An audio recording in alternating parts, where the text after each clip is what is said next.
Bonjour à tous, j'espère que vous allez bien, ça fait extrêmement plaisir de vous retrouver aujourd'hui. Bon les amis, sur cette première vidéo, on est obligé de parler du petit Sarkozy, Louis Sarkozy, qui propose que la France offre aux États-Unis tout ce que Donald Trump désire, y compris des emplois français, afin de sauver Boualem Sansal. Les amis, quand je vous dis que ces personnes-là, les Américains, nous ont envoyé des espions en France, c'est pas pour rien. On va un peu zoomer sur le petit Louis Sarkozy. Qu'est-ce qu'il a fait auparavant? Alors, naissance 28 avril 1997. Alors un nom de naissance, on s'en fout. Nationalité très importante les amis. Américaine. Et depuis 2023, il est français. Depuis 2023. Du coup, ça fait même pas 2 ans qu'il est français l'amigo.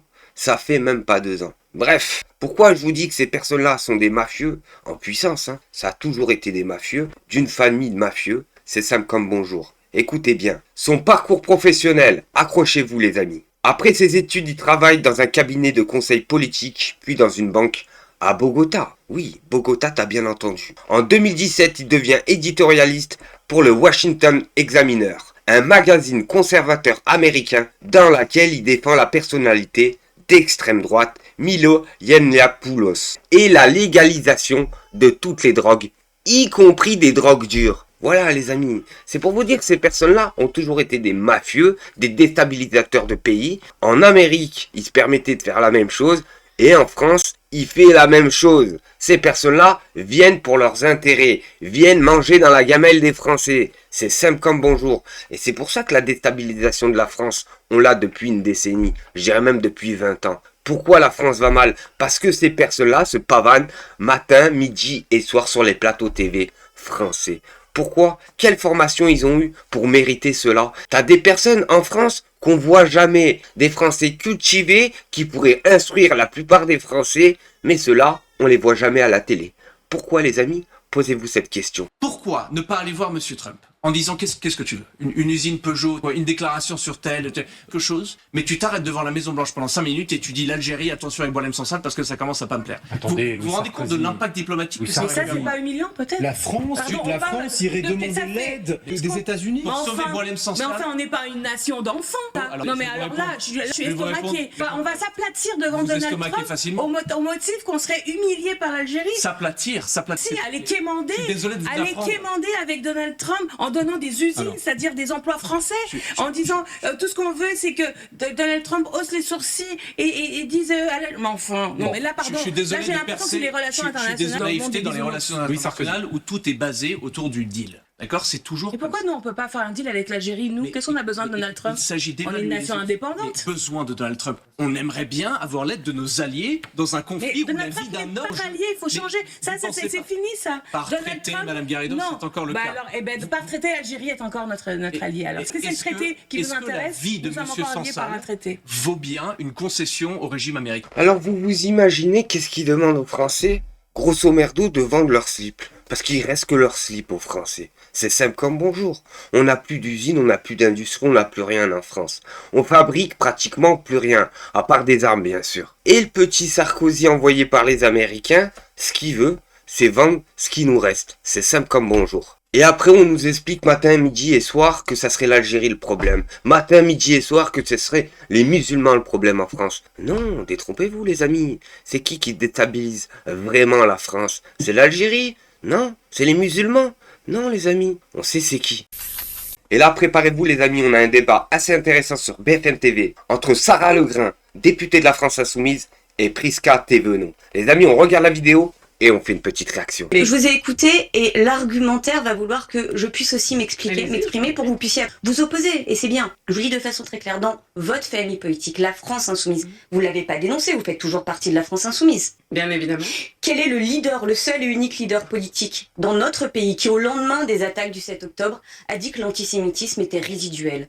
Je crois que nous avons un journaliste ici qui nous a rappelé des chiffres factuels. Il y a une montée extrêmement préoccupante de l'antisémitisme en France. Il l'a dit que c'était résiduel. Qui est la députée de la France Insoumise qui nous a dit qu'elle se sentait agressée par la photo d'un bébé retenu en otage, le bébé Bibas. Quelle est cette famille politique? Alors, attends. C'est dans votre famille politique. Vous parlez d'affichage quelle est qui la avait été famille déposé politique sur son bureau. Menaçante, la photo d'un bébé retenu en otage, c'est menaçant, madame. Vous rigolez, j'espère. Non, mais parce que Non, mais vous plaisantez. Quelle est la famille politique? Vous allez répondre très bien. Prenez des notes parce que ça va être long. Et quelle est la famille politique qui a permis de faire élire une eurodéputée au Parlement européen qui nous explique qu'en fait le Hamas, qui toute la journée et justement qui toute la journée nous parle d'autre chose que de la France en nous expliquant en permanence que ce qui se passe effectivement est tout à fait normal et c'est un mouvement de résistance. En Israël récemment, vous êtes parti en Israël deux jours avant. Et c'est un crime de partir en Israël. Vous allez expliquer qu'on Et c'est un crime de partir en Israël, madame la députée. Je vais vous répondre sur les différents points. Je vais vous répondre sur les différents points parce que comme ça, voilà.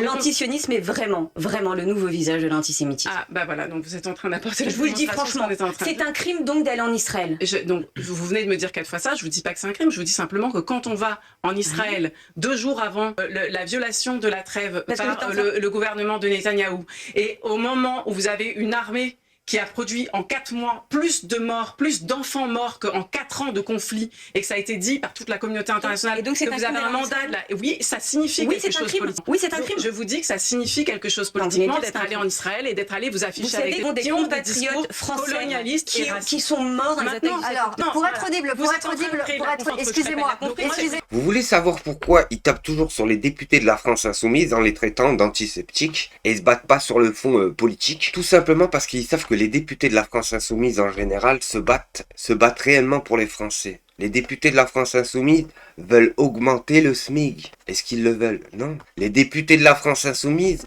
veulent remettre des services publics adaptés aux Français. Est-ce qu'ils le veulent? Non. Les députés de la France insoumise veulent alléger la retraite. Est-ce qu'ils le veulent? Bien sûr que non. Et voici pourquoi ils traitent toujours les députés de la France insoumise comme ça, en les traitant d'antiseptiques, en les traitant de racelards, etc., etc.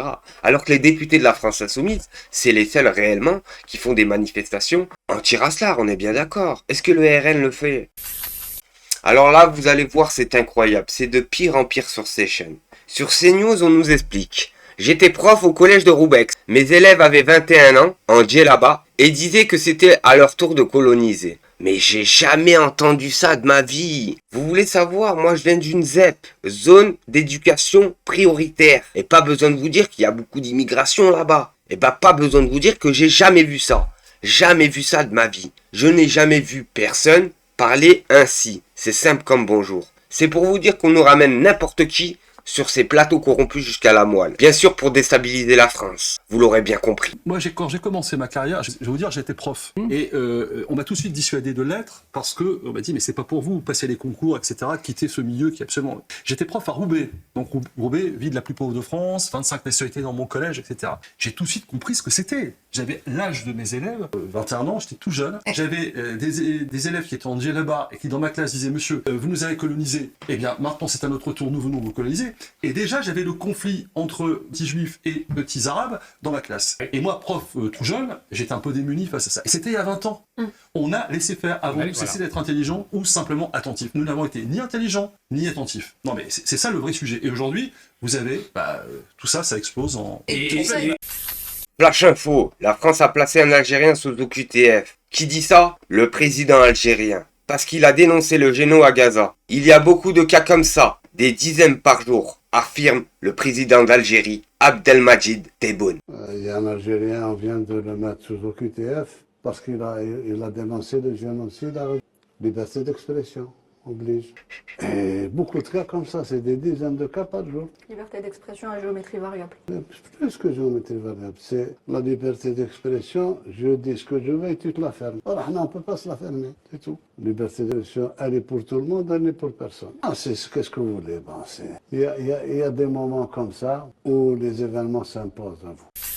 Et là, on va se tourner vers Sarah Legrain sur BFM TV. Qui explique qu'il a fallu qu'hier, toute la journée, vous interviewez des personnes d'extrême droite pendant qu'il y avait une manifestation qui se déroulait. Et vous invitez des racelards sur le plateau pour commenter et relayer des fake news. Bref, on regarde la vidéo et on fait une petite réaction. qui aboutissait à ce que des millions de personnes dans le pays, dans le monde, puissent se sentir insultées par ce visuel et qui puissent donner l'impression que dans ce visuel, on attaquait une personne parce qu'elle était juive. C'était pas possible de le maintenir. Nous ne l'avons pas maintenu, mais on l'a pas maintenu 24 heures. On a dit qu'on le retirait. On a dit que l'intention n'était pas celle-là, bien évidemment. Et je mets au défi qui que ce soit d'arriver à démontrer que l'intention était de viser cette personne comme juive. Et par ailleurs, j'aimerais dire quelque chose. Récemment, Aurore Berger, elle a voulu faire une campagne contre l'antisémitisme. Elle a fait un affichage qui a été désastreux. C'était sale juif qu'elle voulait placarder partout. Et elle disait que ça permettrait de faire un sursaut. Et je comprends le raisonnement qu'a fait ça, et je comprends que ça a été retiré. Et on n'a pas passé 10 jours sur BFM TV et sur toutes les télés en continu à expliquer qu'Aurore était antisémite, et je ne le crois pas qu'elle l'était en faisant cette affiche. Donc maintenant, ça commence à bien faire. Parce que pourquoi est-ce qu'on a fait ça? Pourquoi est-ce qu'on a passé 10 jours à parler du visuel? Pour éviter de dire qu'il y avait une manifestation contre tous les racismes qui avaient lieu, contre les idées d'extrême droite, et pour éviter de pointer quelque chose de nauséabond qui se passe dans le pays. Et qu'aujourd'hui, oui, effectivement, des personnes qui portent des kippas peuvent avoir peur quand ils sortent de chez eux, mais aussi des femmes qui portent le voile. Et elles ont peur aussi parce que au plus haut du gouvernement, au plus haut de l'État, vous avez un concours qui s'opère entre celui qui va récupérer le plus d'idées du Rassemblement national, qui veut empêcher les femmes musulmanes d'aller à l'université, qui veut leur empêcher d'aller faire du sport, qui veut les empêcher d'accompagner les sorties scolaires avec leurs enfants. Et que ça, c'est inacceptable, et que ça fait qu'il y a des millions de gens dans le pays qui se sentent en fait mis en cause, qui se sentent insultés par les politiques du gouvernement. Et c'est ça que nous avons, c'est ce sursaut que nous avons voulu lancer pour parler justement d'unité populaire, de fraternité populaire face à tous ces discours de haine qu'on entend. Et moi, je déplore que il ait fallu justement salir cette manifestation à l'avance en faisant des polémiques pendant une semaine alors que c'était un visuel qui était retiré, et qu'il ait fallu que hier, toute la journée, vous interviewez des personnes d'extrême droite pendant qu'il y avait une manifestation qui se déroulait, 300 000 personnes dans la rue contre le racisme, et vous invitez des racistes sur le plateau pour commenter, et vous... On a aussi largement fait venir des députés LFI toute la journée. Tous ceux qui ont répondu à notre appel sont venus sur ce plateau. Mon espoir n'est pas venu de votre plateau, il est venu du fait qu'il y avait 300 000 personnes dans tout le pays, dans plus de 200 rassemblements avec 400 organisations. Pour être précis, 91 000 selon le ministère de l'Intérieur, mais on sait bien que les chiffres, on n'est jamais d'accord dessus. Et je pense qu'il y a un sursaut de la même façon qu'il y a quelques mois déjà de cela, au moment des élections législatives. Et bien sûr les amis, normalement BFM TV, comme toutes ces chaînes de propagande, au lieu d'inviter des racistes sur le plateau de TV pour nous expliquer que la manifestation qui se passait, c'était tous des antiseptiques, non les amis, le minimum qu'il fallait qu'ils fassent BFM TV, c'est interviewer les manifestants. C'est simple comme bonjour. Pourquoi ils l'ont pas fait à votre avis? Et là préparez-vous, sur Europe 1, ça va craquer du genou. On nous explique votre hystérie militaire et votre propagande criminelle s'effondreront, tyran de l'Élysée. Vous tissez la peur pour protéger la guerre, mais le peuple ouvrira les yeux sur vos mensonges. La France punira les dictateurs irresponsables. Votre fin est proche. Je ne suis pas du tout convaincu parce qu'il y a une hystérie guerrière qui est voulue par le président de la République de la même manière qu'il y avait une hystérie lors du Covid. Il y avait eu, lors du Covid, une fabrique de la peur en disant qu'il y avait une guerre, déjà une guerre. Et là, c'est le même procédé visant, dans le fond, à faire obéir l'opinion publique. Une opinion publique qui pour l'instant échappe. Qui a dit la Russie est une menace existentielle pour l'Europe et pour la France? C'est bien le président de la République. Qui a dit la Russie viole les frontières, parlant des attentats qui avaient été commis sur des sols européens contre des opposants russes, mais viole les frontières. La Russie viole les frontières. On l'invente pas tout de même. Donc il y a bien, alors qu'il y a un processus de paix qui est enclenché et qui risque d'aboutir peut-être même cette semaine, peut-être même dès demain, sous l'égide de l'Arabie Saoudite, entre parenthèses, vous voyez le président de la République qui fait obstacle à ce processus de paix et qui appelle précisément à prolonger la guerre. Après le feu.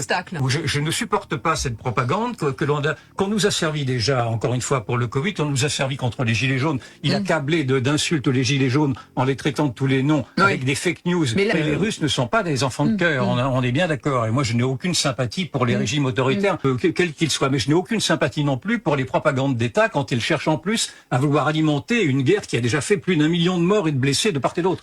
Je trouve ça irresponsable. Pourquoi, à votre avis, Emmanuel Macron veut faire la guerre absolument avec Poutine? Tout simplement, je l'ai dit depuis des mois, voire des années, je le dis. C'est parce qu'il veut garder sa place. Il veut garder sa place. Et la seule façon pour un président européen, mais dans le monde entier, ça se passe comme ça aussi, pratiquement dans le monde entier, c'est de faire une guerre. C'est simple comme bonjour. Son propre peuple ne le veut plus. Normalement, ça fait longtemps qu'il aurait dû dégager. Et ça, il le sait très bien. Lui et son ministère de corrompus. C'est simple comme bonjour. Merci à tous de m'avoir suivi. Sur ce les amis, à la prochaine vidéo. Merci à tous.